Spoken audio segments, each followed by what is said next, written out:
On the 24th day, we go full circle with the video review of Circle from 2015.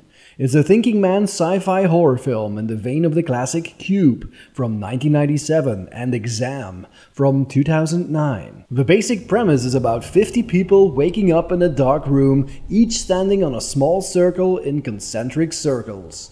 In the middle of the room, an ominous device makes sounds and lights. Triangles point to the people standing in the room.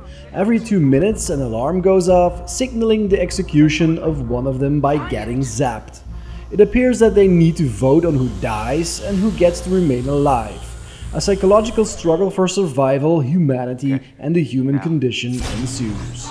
It's almost like reading the comments below a news article on Facebook, with the difference that when a difference in opinion arises, people can collectively vote for that person to die.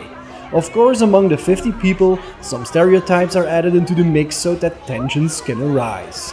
The racial card, homosexuality, upper-class standards, who is more significant to live, can you kill a child, sacrifice, and more are of course played to the max to deliver a fairly okay psychological and socially dialogue-heavy film, all taking place in one location. It's interesting to see what people could be capable of to extend their lives, even if it's merely for a few minutes, when they know it's seemingly impossible to be the last man, woman, or child standing.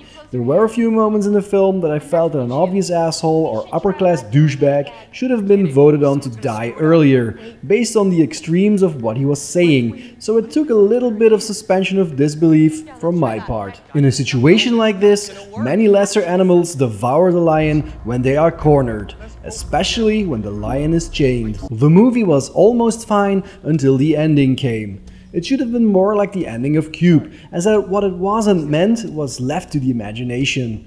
But a few shots too many took away all of the mystery and turned it into a generic, flaccid conclusion.